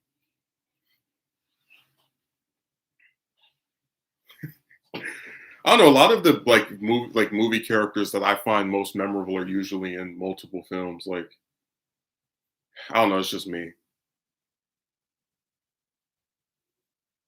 Because again, just as an example, one of the things I liked about the Green Goblin in the Raimi trilogy is that even though he dies in the first one, he still, as a character, is kept alive as something you see briefly in the second and third one, and his legacy of like tormenting his son posthumously to get vengeance for him, uh, sticks around longer than he does. So that's why just that's just an example of how it's really frustrating to me that with Thanos, they made this character that I thought was really good as an antagonist and easily beat out most of the other villains aside from maybe Loki. And then you just like you let Loki show up over and over again in 5 movies before you dare to get rid of him. But then Thanos, you let him be in one movie and then you get rid of him at the start of the second one. So it's like, well, you guys are doing the same problem I have, which is this like really expendable thing with villains, even the ones that you like, they built up Thanos for years, and we finally get him, and he's only going to be the villain in one movie, and then in the second one, you get rid of him right at the start. So that's my point. Like no other villain in the MCU had that much build up.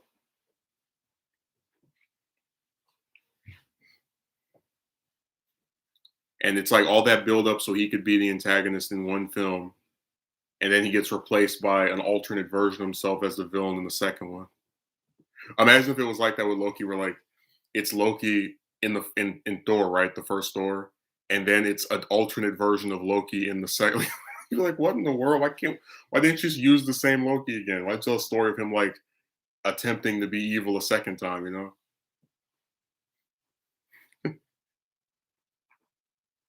I don't know what Dio was saying true to. Oh, I think you probably already wrote that a while ago. Yes, the Green Goblin Spider-Man films was really good. Still influenced others after his death. Yeah, and that's why their version of Harry is my favorite one of anything outside of the comics because his fall to villainy is choreographed over multiple films leading up to him becoming a main antagonist in the third movie. Like between watching his dad, like who he believes loved him, try to get vengeance for him, and then in the second one, teaming up with Doc Ock and having this like deal to try and kill Spider-Man after he believes he killed his dad, just to finding out his best friend is his worst enemy. It all of it feels very thought out, and it's given enough time to where you believe in this descent into villainy. And that's one of the reasons I don't like antagonists in the MCU that much. They're always like very um a lot of times very underdeveloped. A lot of times we don't get that same level of build up with most antagonists. That's why I like that version of Harry a lot. Dude, I always remember the uh the story that leads to Harry's death in the comics because it's like a whole 2 years of him as the Green Goblin just screwing with Peter, where he leaves in these little like pumpkin bomb, not pumpkin bombs, but like the little jack in the box, and he's like, "Gotcha!" And then he wears the Green Goblin costume. He's like traveling behind him. He's like, "I'm not breaking any laws. You can't go to jail for just flying around." Or when he kidnaps his family and they're sitting at this, it's like the creepiest thing I've ever seen. He's in his Green Goblin costume with his mask off, and it's like it's Liz and Molten Man sitting at the table with him, along with with Harry's son, and like his son's the only one who's like not creeped out by his dad wearing this villain costume, forcing the family to eat together and pretend nothing's wrong with this man. Oh damn, that would have been so cool if any of that had ever been made into a movie. So strong, his son carried on his will. But you see what I'm saying? Of like that build up it was like at the time that that happened, the only other villain that had been allowed in comic book movies to stick around for as long as Harry did was Magneto. Like it's Harry, Magneto from the X-Men movies, and his dad technically because he appears in the hallucinations. They're like the only comic book movie villains that get to show up repeatedly.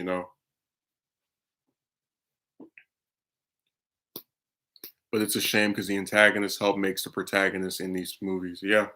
But I'm saying that it sucks because with a lot of this stuff, it's not really about building up to some like big because that's why a lot of people say that the MCU peaked with Infinity War because it was this event that was foreshadowed ever since the first Avengers that finally came to a head in Infinity War, and now you don't really see that happening. It's just like, well, this is time for this, time for that, and it's all of it is like relieved very quickly. Like, I don't think we're gonna see another trilogy of movies that build up to a villain that's like on screen. Because remember, Thanos is only a cameo in both Avengers and Age of Ultron. So I don't think you're gonna see another movie villain be built up over 3 movies or even longer than that in the MCU.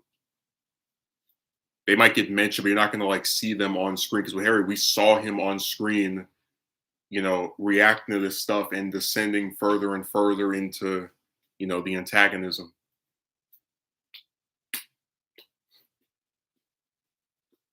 That's always my biggest issue with Spider-Man 3 that they killed him off. He would have been so it would have been so cool to have a heroic Goblin with like fighting with Peter against whatever they you know how they are with these movies. They have you in one and they get rid of you. We got to have our cathartic ending.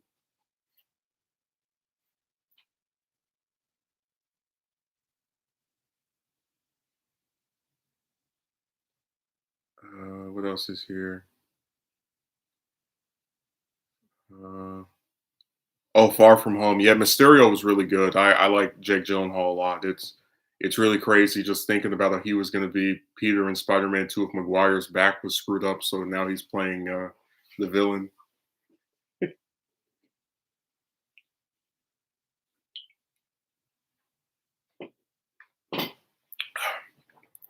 I was really surprised that they got rid of him because again, the thing with most of those Spider-Man villains is that they usually like I really hope that they keep him alive, right?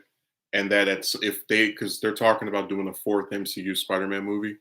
Um, prefer. All right, let me hold on a second, Grant. Let me make this point. One of my favorite Spider-Man stories is the it's like an arc that happens like right around the time of Amazing Spider-Man 200, where it's about 5 or 6, maybe 4 issues of Peter thinking that Aunt May is dead because he sees her like corpse, like her seeming corpse laying up inside this casket. And he's like wallowing in self pity because throughout his entire tenure as a character, he had his aunt by his side. And this is his only, at the time, living family member. And then you find out it was all this hallucination by Mysterio. And it's like one of those things where even if it doesn't have lasting consequences, like directly have somebody die, it still is something that plays out like this drama and shows Peter's love for the one relative that's always been there for him and shows how evil and how much of a douchebag Mysterio is. So I really hope that if they are serious about doing more MCU Spider-Man stuff, that they try to adapt that by bringing back Jake, because I think he would do a really good job with that story. And that thing was classic. I want to read it again. I always loved that 200 because that's the one where he fights Uncle Ben's killer, and he doesn't have his powers, and like even without his powers, just throws him across the room. Oh, it's just I like stuff like that. Just the cathartic factor of like the person, even without their powers, they can just beat the nonsense out of someone that does something evil. Do you prefer live action like films or animated movie when it comes to MCU? Um, I think animated films tend to be more accurate. Like when you do animated film, people don't go, "Oh, the CGI is bad. This actor looks nothing like the character." But the problem is that less people see those, right? I don't know. I'm Marvel doesn't really do animated movies anyway, so I don't really know. But I probably would say live action ones. But in general, I prefer comics because they tend to give characters more to do because they're like a continuous ongoing thing. And with movies, they always have to like cram every minute has to count. So you don't really get as much character work as you do the in the comics.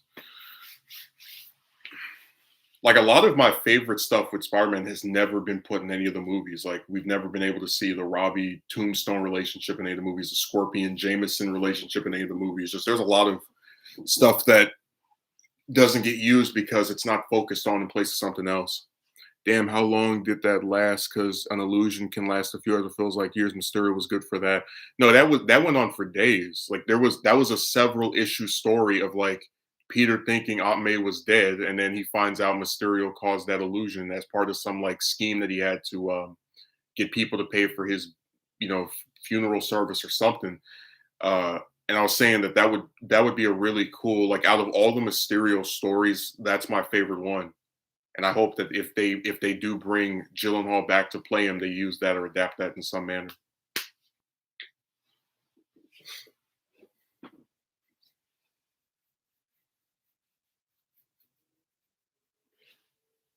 Yeah, Kevin Feige talking about we're trying to use villains that have never been in any of the other Spider-Man movies. Like, all right, well then use why would you kill off Mysterio? Like, you bring him back. I really hope it was an illusion that he's not really dead. That would be terrible. Because again, I when you have a really good actor playing a character and you get rid of him after one movie, I hate that.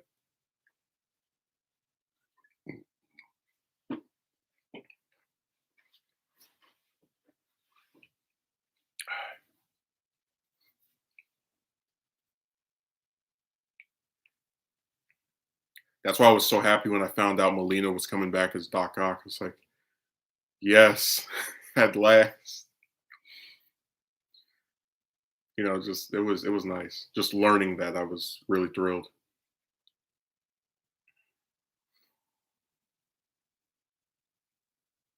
'Cause there's a lot of stuff with Doc Ock that never has been in any of the movies, which again goes back to why I don't really like them as a medium compared to comics. Like, I want to, if they do end up bringing in other supporting characters, I want to see Peter fight Doc Ock, and then we get that scene from the comics where it indirectly leads to the death of Captain Stacy, because they did that with Lizard in Amazing Spider-Man, the film. But it's a different villain and not in the same context. That's why I like the animated ones, because they can put a lot of those in the movies. Having real life actors takes a lot more, but it's more in depth though. Well, again, when you make a movie, you have to make every minute count.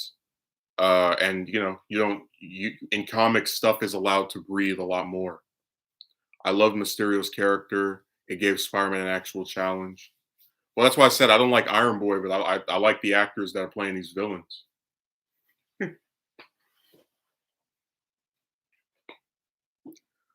I'd also love to see a return of the Green Goblin. Yeah, that's what sucks about like the Raimi verse getting canceled, because I really think if it had gone on for a 4, 5, and 6, they could have done the thing that they did in the comics where first Norman dies, then Harry becomes Green Goblin, then Harry dies, and then his dad comes back. Wouldn't that have been so cool? Imagine Defoe. First you kill me, then you kill my boy. Wouldn't that have been so like way better than all these stupid reboots?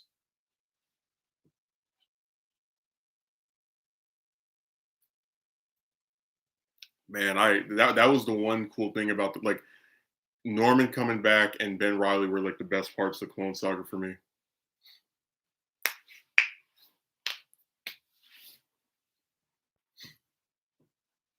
Norman pretend to be this hero. I remember one of my favorite parts of his return was when he was able to trick Peter into beating him. Peter's wearing the Spider-Man costume. Nobody knows it's him, but he knows it's Peter.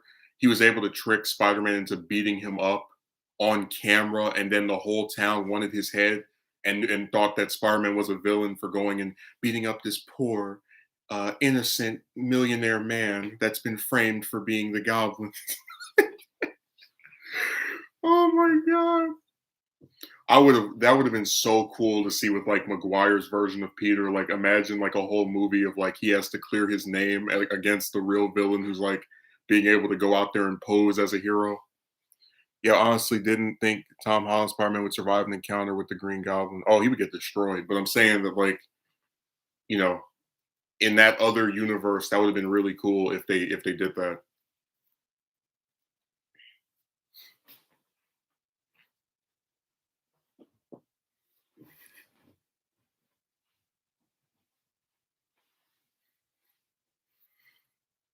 There's just a lot of stuff you can do with these villains. Like it's really crazy, and that's why I always get frustrated with the choice to kill them off after one appearance, because, like I said, most of them have showed up repeatedly, and there's different interesting stuff that happens each time. In a lot of cases, um, so that's why I have a problem with that. All right, who else did we do everybody? I think we did everybody.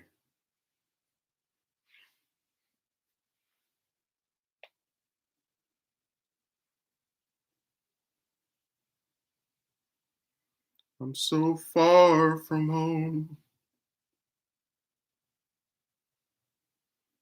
Doctor Strange in a Spider-Man movie. What a strange occurrence that is. I mean, he was in the '90s show, but they're really not like the. I'd say the superhero that Peter collaborated the most with was Fantastic Four, because he was considered their like honorary fifth member. If anyone knows about the publication of Marvel, you know that Fantastic Four was their best-selling book until Spider-Man took over. So, and also that in Amazing Spider-Man #1, Spider-Man tries to join the Fantastic Four and he's looking for a job, but they tell him that they're a volunteer organization. He couldn't even hold a candle to a normal human with power gauntlet. Yeah, that sounds pretty accurate. The mindset is crazy with the villain is opposite of human nature, wanting to be civil and good. He was getting smacked around throughout all of Far From Home.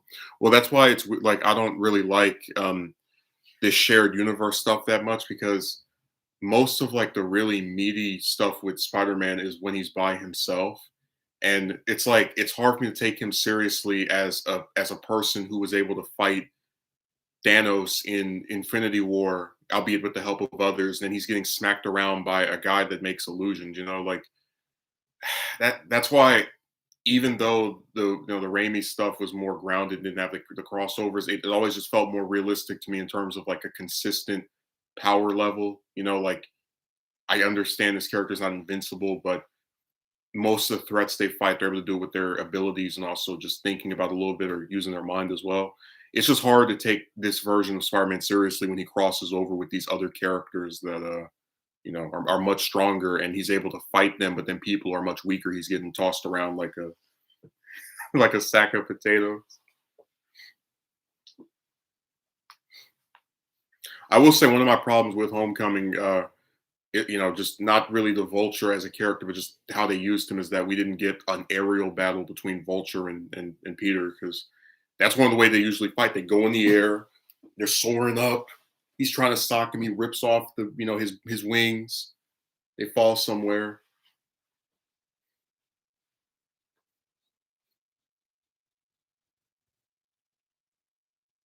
Damn, it's just there's so much stuff they can do with these movies, and they're never gonna do it. It really sucks. Like I guarantee you, if they do bring Harry into the MCU, we're not gonna get a 3-film build up. Or if we do, because they're gonna be like, "Oh, you're just rehashing the same thing." They really, if they wanted to be original, they should have had him as someone who knew that Peter was Spider-Man. I don't know why they used Ned. That was so dumb. Let's make Hobgoblin Spider-Man's best friend. That was really stupid. I don't know who thought that was a good idea. We want villains that have never been used before. Well, then how about you stop getting rid of supporting characters that are mainstays in the cast? Actually got up close and fought the villain. Tom Holland's Spider didn't even throw a single punch in the whole movie, despite being much stronger than average man. Dude, I don't even know what this character is. Like I don't they took my favorite superhero and turned him into my second least favorite MCU character. They didn't just make a movie of him and Captain Marvel and it'll all be complete. God. Like he's Iron Boy Jr. They have him dealing with like technology that's not his, fighting villains that are angry at Tony Stark. It's like, what is this?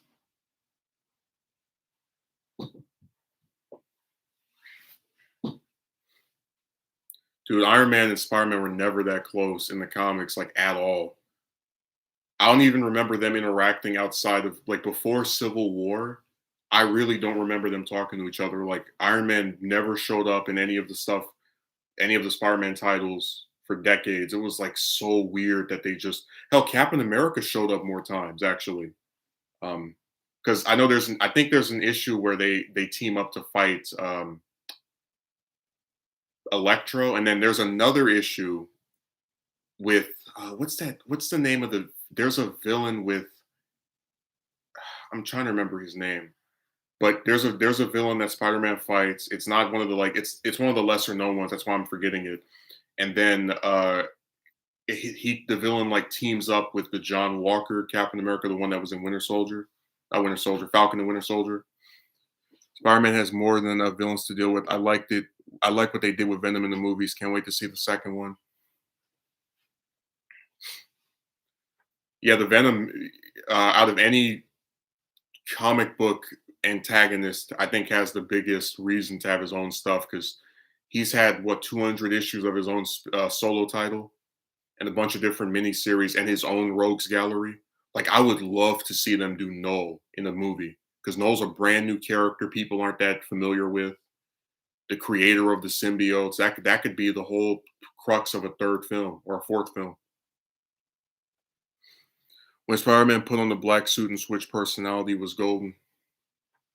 It's funny too because that was so much more dragged out in the comics than in any because that was originally just a new black costume for the character. And then someone came up with the idea of like getting rid of it by having it be a alien symbiote, and then it just like sits in the Fantastic Four lab for like 3 or 4 years, or 2 or 3 years, and then like the suit shows up for the first time in like it's like issue 250 something, but then Venom doesn't actually be revealed to exist until like 298. Like that black suit was around, had a hell of a run. And then it got to a point where he was wearing the black suit, but not the like actual symbiote, the one that Black Cat made for him. So she made a copy of that suit that was like made out of yarn or like sewed to look like it because she liked that design. And he doesn't abandon it until Venom shows up at his house and scares Mary Jane because she's like intimidated or scared of the black suit. Because she thought it was Peter at first, and it freaked her out. It's like, I mean, if you see somebody you think is your husband, this buffed up version of his costume, you probably in the dark, you probably would be scared. That's crazy. Venom shows up right after he gets married. That I just in terms of like major events, I always remember that.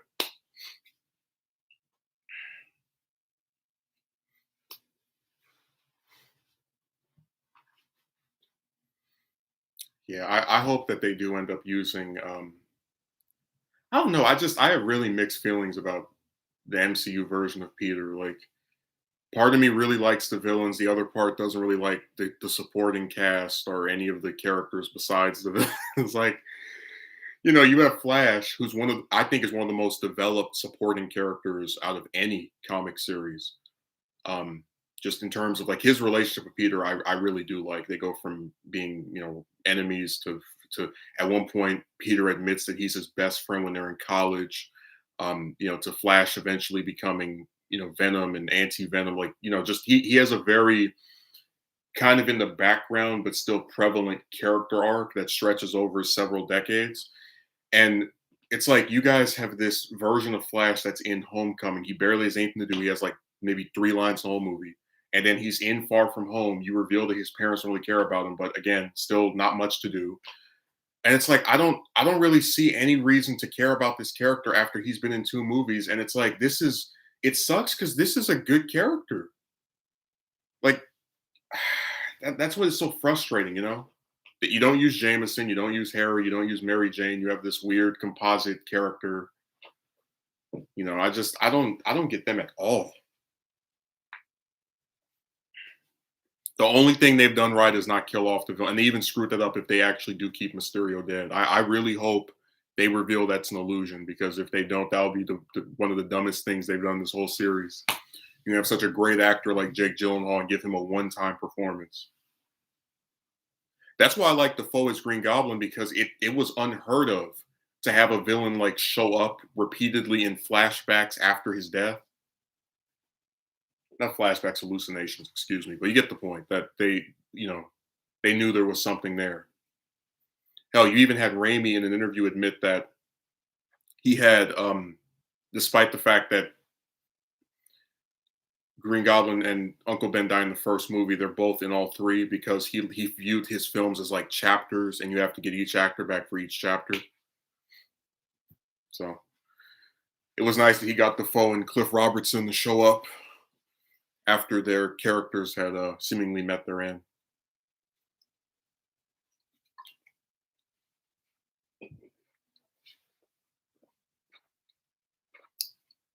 You have anything else left to say, or else we'll get out of here?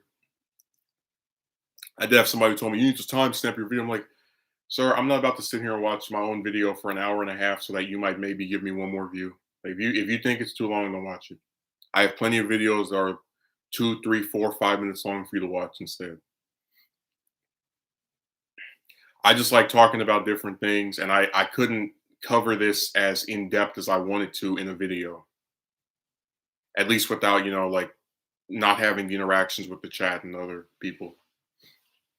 So, Banana has anything left to say?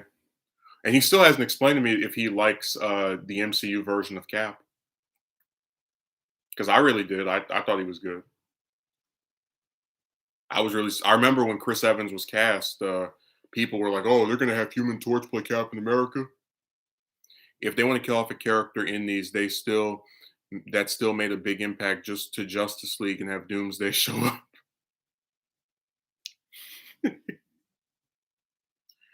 Well, my thing is like you can kill off characters, but if they're only going to be in one film, and I'm not going to feel as if we really know everything about them, like I feel as if we know everything we needed to about Iron Man. That's why I didn't feel like, oh, he had more stories to tell, But um, most of the time when they kill off a villain, I feel like they just barely graze the surface of them. And again, a lot of times, I give them a pass, like if it's Alexander Pierce from The Winter Soldier, I can say, all right, whatever. That makes sense. The actor's not going to come back, but probably because he's rather elderly. But other than that, it just feels like you guys do it just because you want to have a cathartic ending. And, it's really a disservice to the characters when you do that stuff. Seriously, Tobey Maguire Spider-Man utilized his abilities more instead of relying on some piece of tech. Yeah, he was an independent, that's why I like those films. They remind me of the comics. You go and read those, you don't see Peter asking a different superhero for help every week or being anybody's sidekick. They really took the like first teenage superhero who wasn't a sidekick and made him a sidekick in their stupid film universe. That's crazy. Like they inverted everything I like about this character in like one or two films. That's really impressive.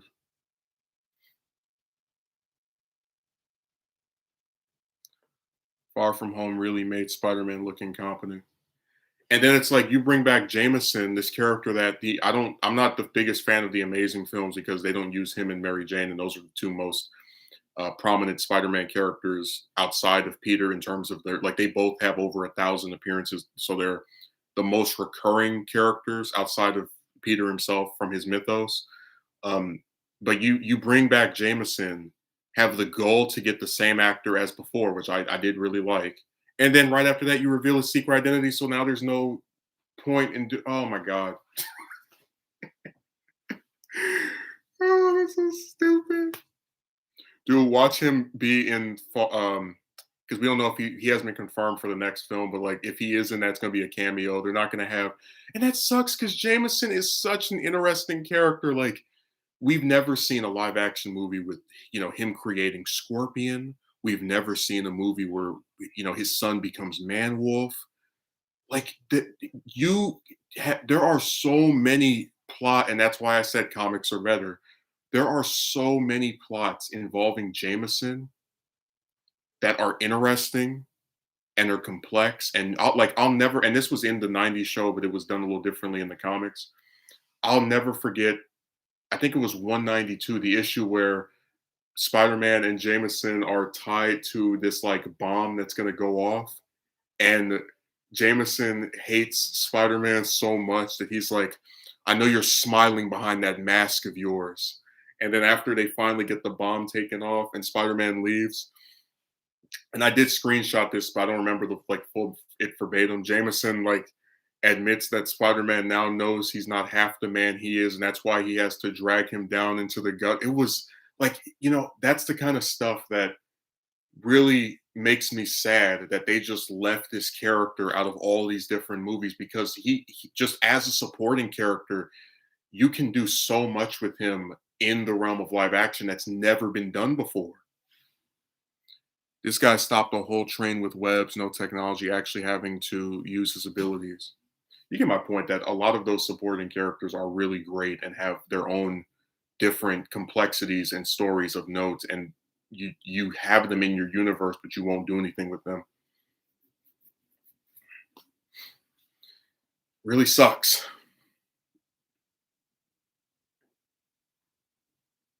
I mean, you get the idea that there's just all this stuff just revalidates why I like the comics more because outside of Magneto and the Osborns and Loki and then maybe Nebula and Winter Soldier, these book movie villains don't get to do hardly anything before they get murdered. So it's like at least with the comics, I feel as if I know the villain.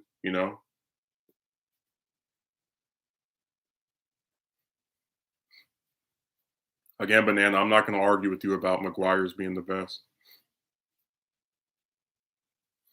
But Dio, you get what I'm saying, right? That if you look at most comic book movie villains, they're very underdeveloped. Um, they don't get much to do.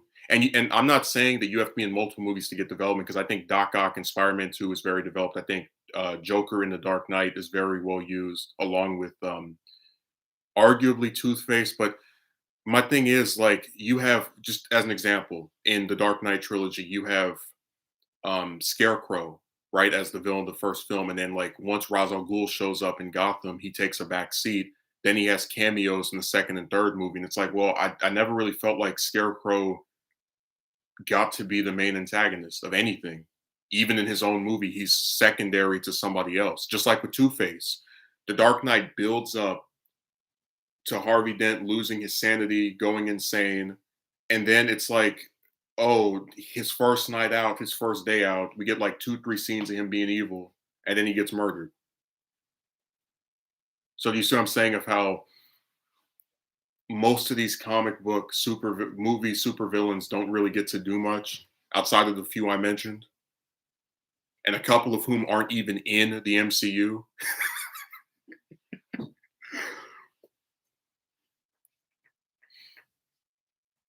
I hope you understand what I'm talking about.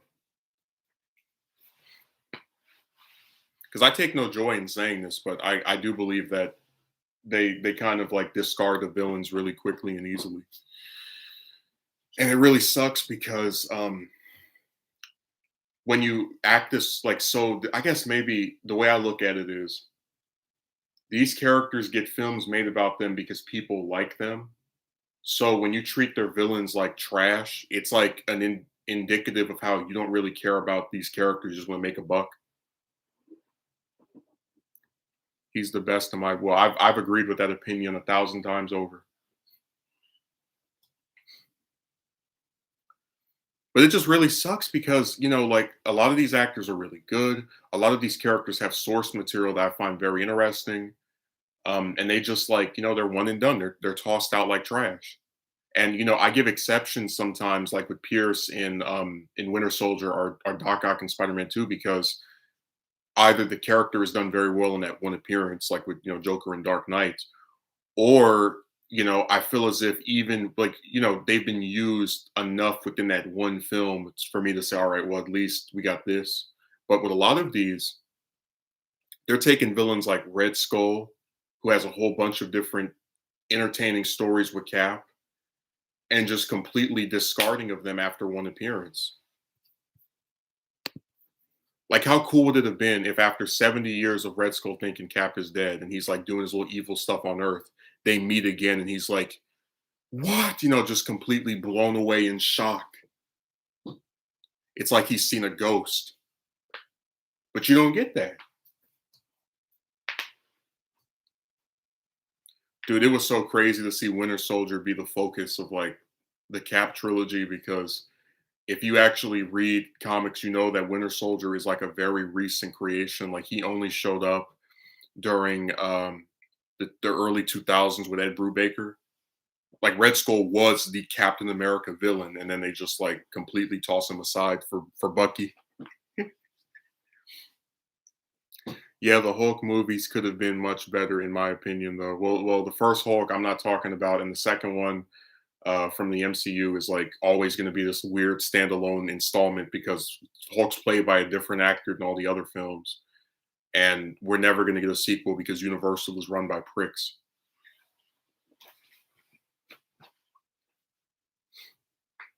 I'm simply saying that the point of this stream was to talk about how well characters are used, if they're used well at all, and just to say, hey, sometimes these writers don't know what they're doing, and that's why I give the examples of what other stuff they could have done, because a lot of them have source material that can be translated well into several films. And I even said, as much as I praise Thanos, I don't think a character that was foreshadowed for that long should have been regulated to being in one movie. Because I just don't think 2 hours is enough time to give credence to someone that we spent 7 years building to, 8 years, 6 years, however long it was. Man, now Grand Zeal has me thinking about that Thanos origin movie. That would have been so cool. Damn, Marvel. All seconds, somebody's calling me.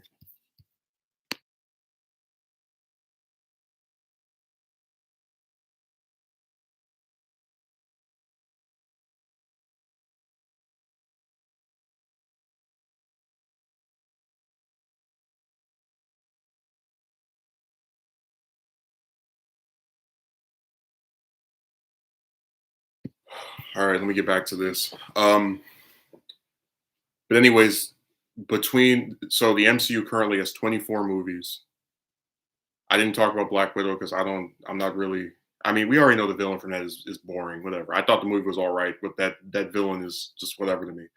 So out of all the MCU villains, there's about maybe 7 or 8 that are done well in my opinion. And let's go over them. It's Ironmonger, even though he doesn't spend that much time in the suit, because the whole film develops his relationship with Tony.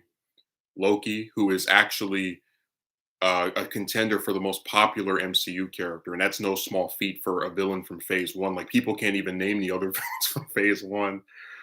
Um, Hela, even though I think they should have spent more time showing her interacting with Thor and Loki to like give credence to their relationship, because they literally have one scene together before the final fight.